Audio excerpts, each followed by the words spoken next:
Located 7 kilometers northeast of Soroti town along Amuria Road and about 305 kilometers northeast of Uganda's capital Kampala, Soroti University, with its motto Inspire, Innovate and Create, sits on 200 acres of land at Arapai, Soroti City East Division near the campus of Teso College. In June 2015, the government of Uganda officially created Soroti University as a public institution when the then Minister of Education, Science and Technology and Sports, Jessica Lupo, introduced a statutory instrument followed by a resolution of Parliament to the same effect. It is a public multi-campus university in Uganda and one of the 9 public universities and degree awarding institutions in the country. The university vision is a university of professionals and innovators, while the mission is to provide knowledge, skills and innovations for sustainable development and transformation with its niche as applied sciences. The university opened its gates for students in financial year or the academic year 2019-2020, starting with Bachelors of Medicines and Bachelor of Surgery and Bachelor of Nursing Science, BNS. Its mandate is to train competent and competitive professionals capable of serving in all parts of the country and the region. The university is administered by a governing council, that is a policy organ, and a team of administrators headed by the university vice chancellor and other administrators and support staff. Let's take a look at the university view. This is inside the university.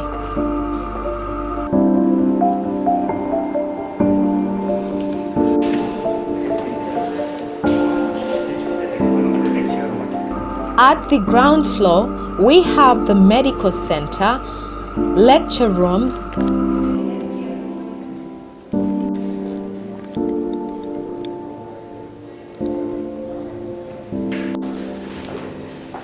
can guide us. Okay, this is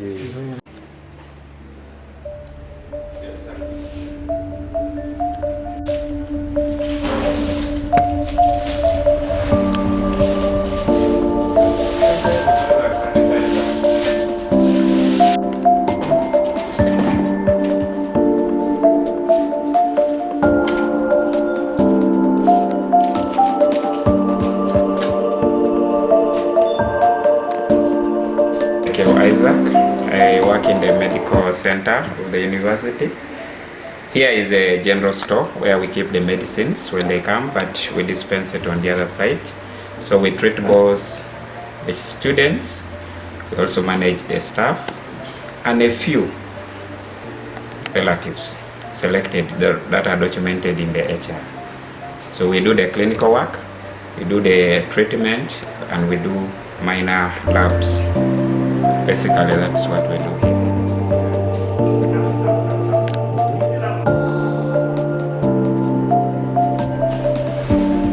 And this is where we dispense drugs from. okay. In case of any diagnosis, we give you medicine from here. But the other side is where our patients. It is where we do temporary work. But we only limit student and staff at the daytime. But at night we refer you to one of our facilities that we have chosen to handle further management. So that's what we do here. That's why you see there are only 2 beds.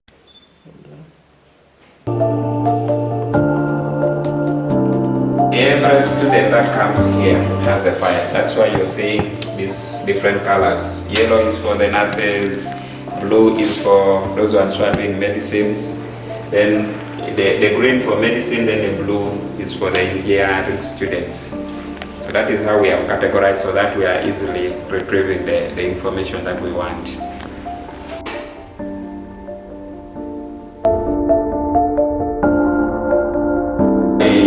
like sample spot. And when we do what we call the rapid test, we also do tests on this desk, but this is basically our reception desk.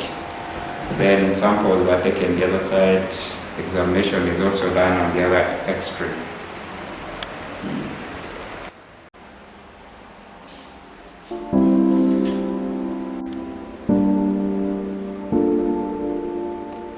The current equipment we have is on the microscope, though we are anticipating to have a CBC, a chemistry analyzer, that will lessen the expense of sending staff and students to other units for testing. So we hope for the best.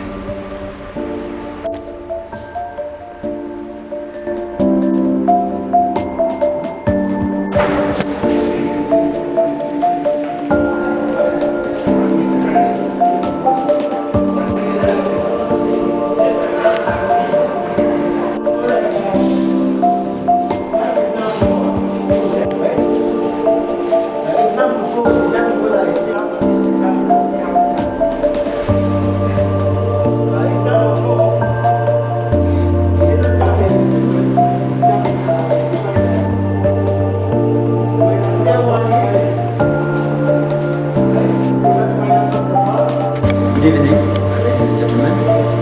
I'm Yusuf Nani. I'm a lecturer for mathematics. I'm conducting a class in calculus right now. You found us having a class in calculus. It's a course that you do in preliminary calculus. Is simply a course that you do for engineers that gives them a background, a prerequisite of the mathematical ideas. And now that we have COVID in place, we require our learners to put on masks at the space. Right now we have a class of around 28 learners, and therefore we can conduct face-to-face as long as the SOPs have been respected. That's it.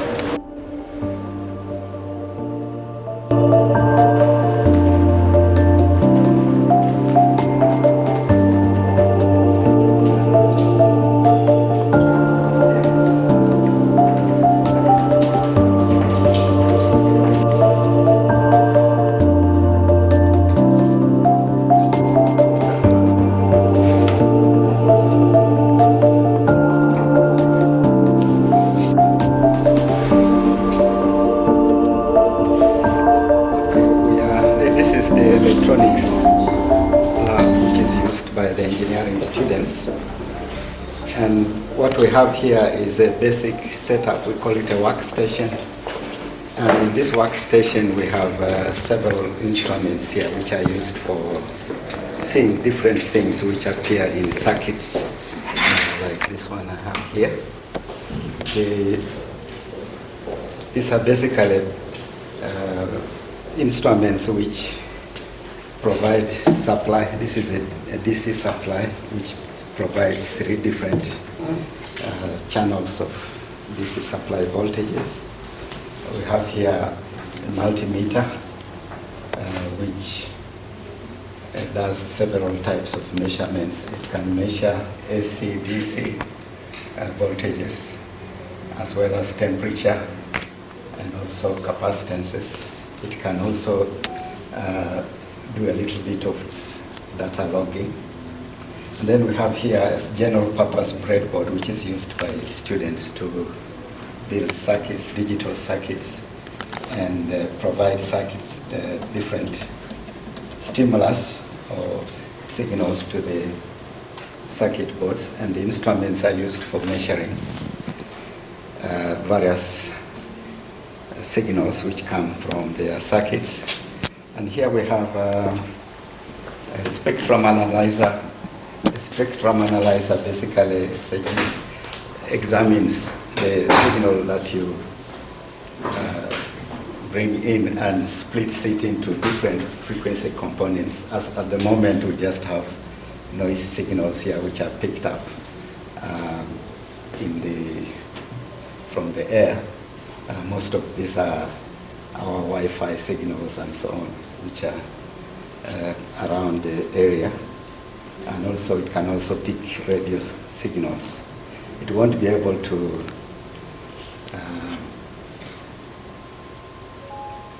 do much, but apart from telling us that there is a signal there. Now, so this setup here is typical for a student experiment. And here we can display different types of signals.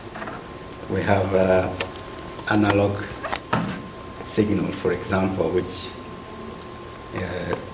can be displayed like a nice square wave like that. But we can also have digital signals which appear on different channels, and we can monitor all this, especially for signals which are used for instruments to communicate with each other. So this is basically the setup we have on each of these benches. We have 15 groups of these instruments. The students will work in groups. They can work alone, sometimes in pairs, to do experiments. And basically this is what we have in this lab. Later on, we are going to add more sophisticated instruments as the students reach their second, third, and fourth year of studies.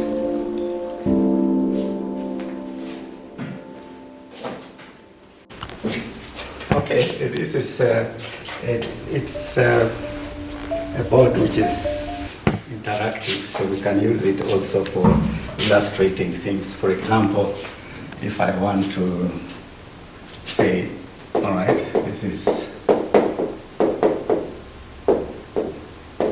basically electronics is about circuits. So if I draw something like this, I can show the students, for example, that this here is a light emitting diode, this is a resistor, and here if I apply a power supply of say 5 volts, I can get light from this LED here. And can also be connected to the phone or the laptop.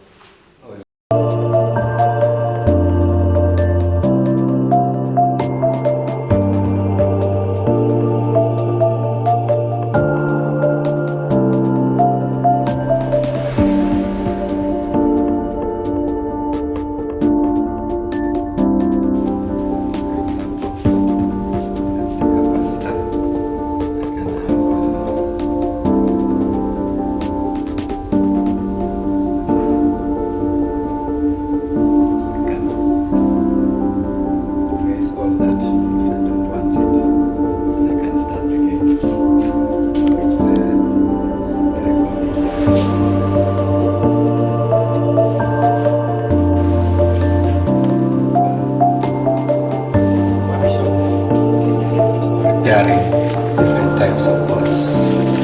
But in electronics, these days we have very small components which need to be assembled together. Some of the components are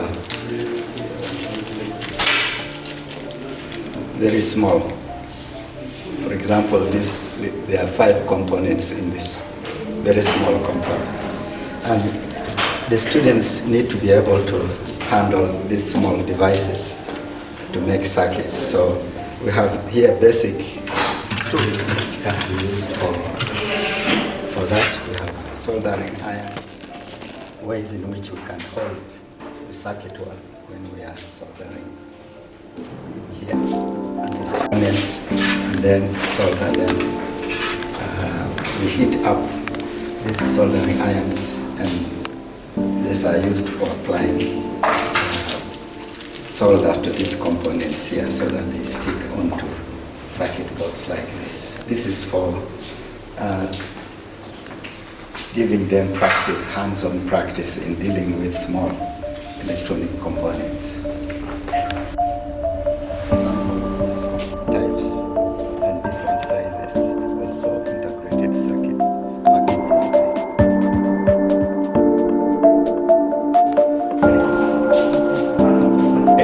Here we have equipment which we shall use in the second year to teach networking. Basically, these are Cisco Netgear type of equipment, and the students will practice how to set up computer networks with this equipment in these boxes.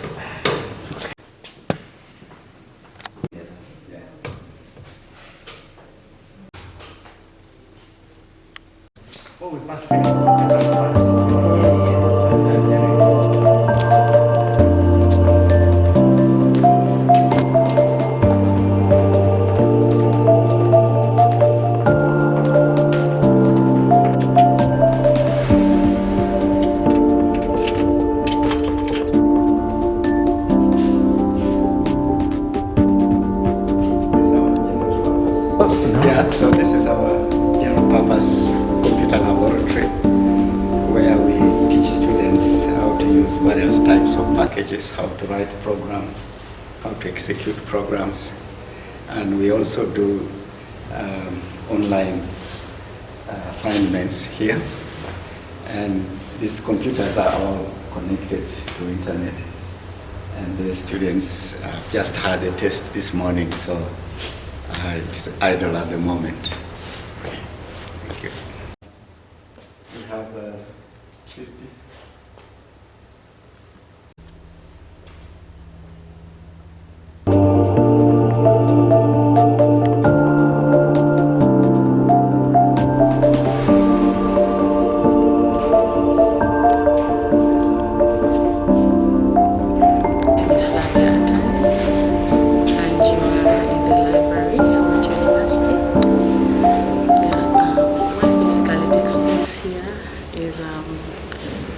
Students in terms of information. They come in here, they read from that side. That side is called open access, where they're able to pick any book of their choice to help them by the time they're here. Then what we have here is our reserve section. The books here are meant for them to read too, but these are the books that are commonly used. And there are very few in copy, that's why they're on reserve. Basically, the library has staff. Some of them are not in here right now because we have a shift program which is from 8 to 8. So some of them leave in the afternoon, and now this is the evening shift. It starts from 2 to 8 p.m.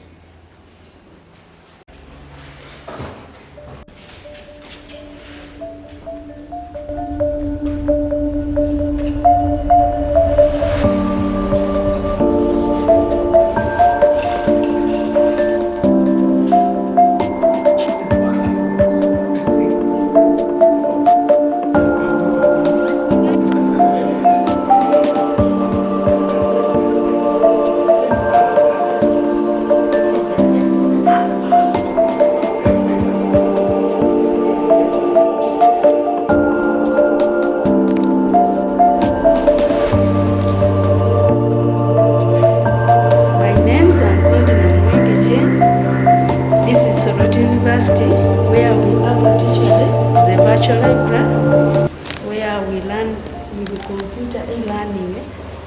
That's where we have.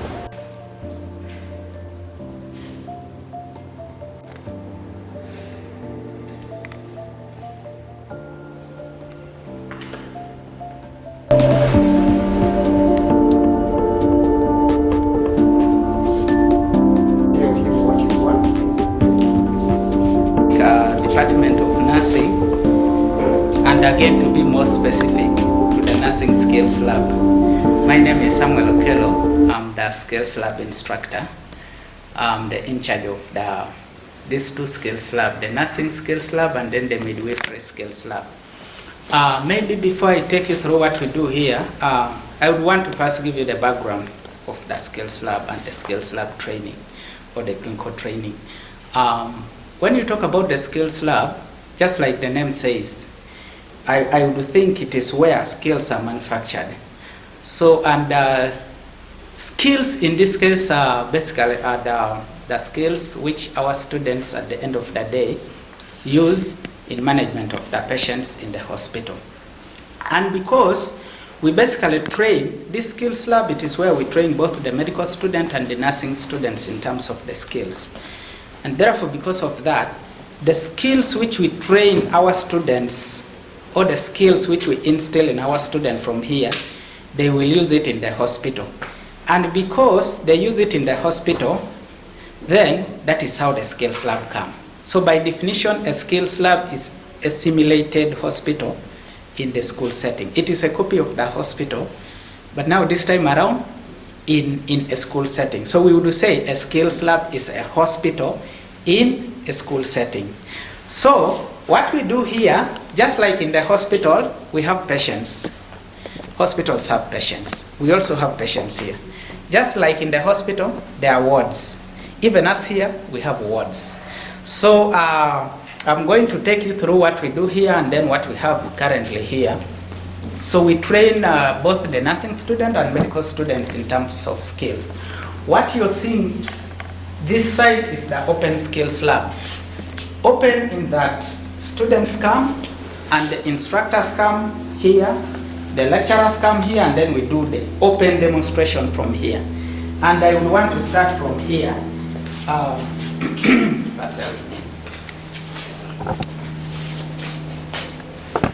Here, what you're seeing here are some of the high-tech, some of the mannequins which we use for teaching. For example, in a hospital setting, there are patients. The patients have the heart rates. The patients, they have the pulse rate. The patients, they have the abdominal sound. These patients, at the end of the day, they also have all the kind of sounds. For example, in the neck, there are blood vessels, which we want our students to grasp the skills. So this is an adult, for example, an adult sound mannequin, which basically we use for training our student. If we want to teach them, for example, about listening to the heart, we connect this mannequin to power. After connecting it to power, then we are able to connect it to the sound regulator. So once we connect it to the sound regulator, as an instructor, I press what I want. And there are about 20 different sounds here, and plus different heart murmurs. Murmurs are abnormal heart sounds. Just like the patients sometimes who have the heart problems, they come with those abnormal sounds. So even as here, we want them to first be able to identify those sounds so that when they go to the hospital, they don't make a mistake to diagnose otherwise wrong sound. If we want to listen to how the air enters into the lungs, we set our mannequin here so they are able to listen. They are able to count. So they are able to listen. If, for example, if there is a wheeze, if an asthmatic patient came and then you want to listen to their chest, of course they use this stethoscope. So we set our mannequin and then we put. So they are able to listen to all those sounds. So by the time they really go to the hospital, with the sounds they have heard, for example, from this adult mannequin, adult sound mannequin, they are able to listen to that. Even when you come to the bowel sounds, the bowel sounds, they are able to know whether they are increased or they are not increased, whether they are within normal or they are not within department where we receive our patients, and then after that we triage. We teach them how to triage. After triaging, they are able to separate that now this patient is a medical patient, this patient is a surgical patient, this patient is a pediatric patient. Then now after that, we take them to their respective unit. Our intensive care unit and critical care unit, it is mixed here. So we simulate all the critical care cases, and inside here these are the patients now. What you're seeing are the patients. So for example, this patient here, we can simulate in that we can connect our patient monitor on this mannequin, and then we are able to monitor the blood pressure. In fact, we can even measure the blood pressure we train them how to measure the blood pressure of the patient using this mannequin by setting it. So we have all this. This is the regulator where we do set our BP, and then we train them. Then the other side is our patient monitor. Then sometimes if we want to assess, for example, the larynx and so forth.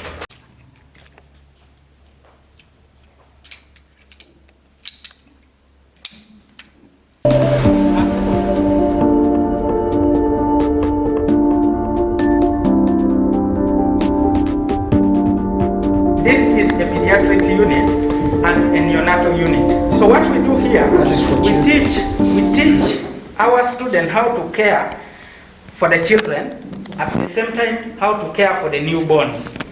We do all that here. A machine which you're seeing here is what we are calling the patient warmers. If, in fact, hypothermia, I think it's the second cause of death among neonates. So we want to prevent that by teaching our students how to use such machines, such as the infant warmers. So we set it up, and we are able to regulate. The temperature of this patient.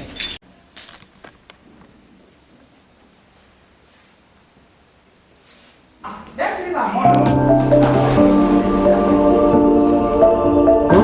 So now this section here, it is for our models, which we use for teaching our students. For example, here you can see this is a skeleton.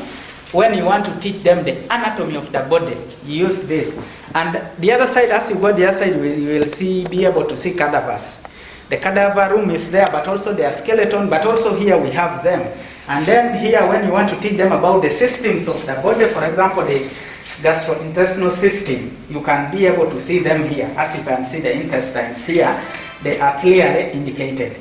So behind this, we have units. We have now our equipment, which we use specifically for the teaching the other side in the wards.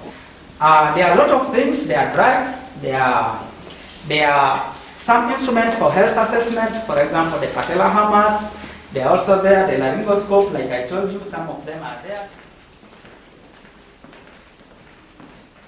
Skills lab.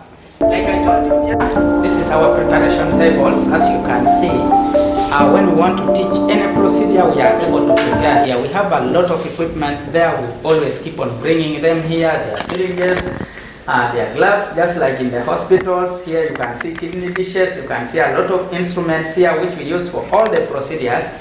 If we want to teach about wound dressing and so forth, we have them here. As you can see, these are the dressing forceps. This is the midwifery skills lab. The other side was for nursing skills lab. Now this side is for the midwifery skills lab. Midwifery in that we teach them about how to care for a mother. Right from the time in which these mothers are preparing to conceive, to get pregnant. So we start our process from there, what we call the reproductive health. Then now as they plan, they get now pregnant. So they have to come for antenatal care. So we also simulate it here. Then after becoming pregnant, they have to carry this pregnancy for about 40 weeks or 9 months. Now they have to come into labor. We also have to simulate it here, where we have our patient here, which can deliver just like the way the mother does.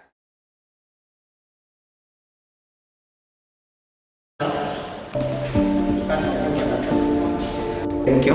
My name is Dr. Kenneth, and I'm a lab technician, anatomy department, School of Health Sciences. This is the histology lab, where we teach students basically tissues and cells and anatomy. Yeah, basically we use microscopes and glass slides containing tissues. Microbiology preparation lab, where we prepare our materials and then take them to a bigger teaching lab, which is that side. That is a water distiller. We manufacture our own distilled water using this machine.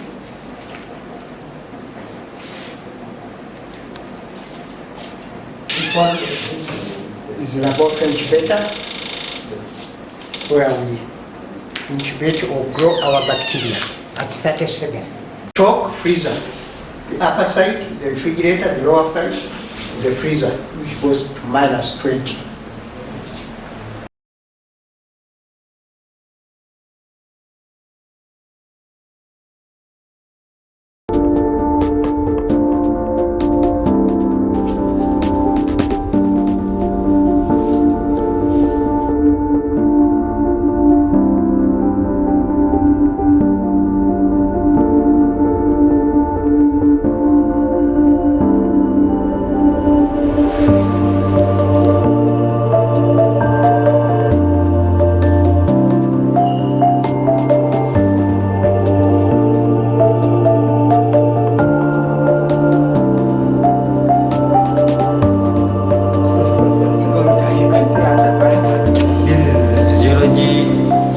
chemist lab, we share it, teaching lab.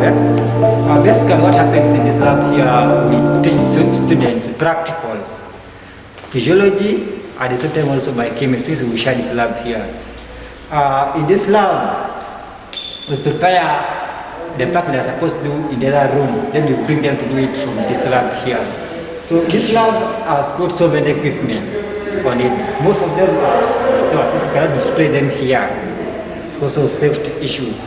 For example, we have examination coaches here, like if we need to do some examination or some experiment whereby we want to make our student maybe to lie or don't know what, we use this one as an example of examination coach which we use in physiology, like when taking blood pressure and so forth, and depending on different positions, we can use this. We have some equipment.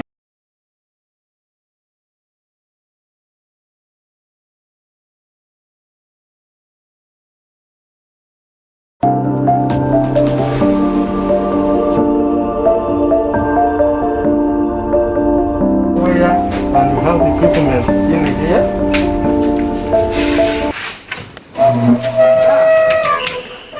The equipment here, we have the centrifuge, we have spectrophotometers, and even here we can check. We have the hot plate. This is what we have. The chemicals are there.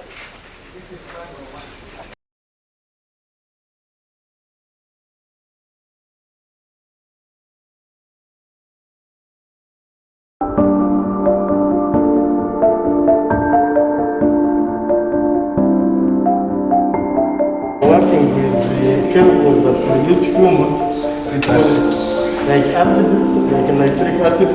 We work under here so that we can be protected. See.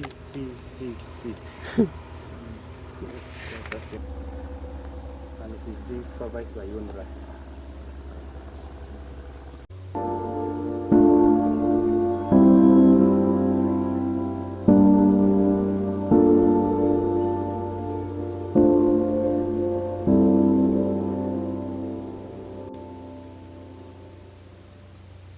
Now this one was written directly to the PS.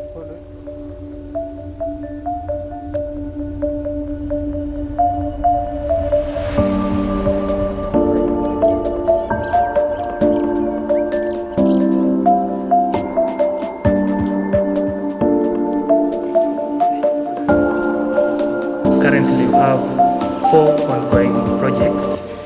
The first one is the construction of the 7-kilometer internal road networks funded by the government of Uganda and supervised by UNRWA. The contractor is the China Construction Communications Company. Construction is in progress. Then the second one is the dining hall where students will be having their meals and the functions. That is the second project which is running currently. The third one is the construction of the production well, which will generate water entirely that shall be used by the university to run the university activities. Then the last project that is running currently is the construction of the Altomi block. We shall look at it from the other side. That one is also purely funded by the government of Uganda. This is the site that we can get a very deep.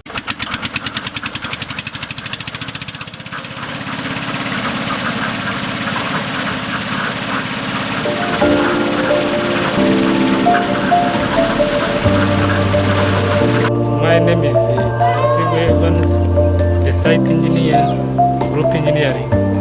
This is the anatomy block site. So far we are casting the pad foundations, of which we are finishing within this week.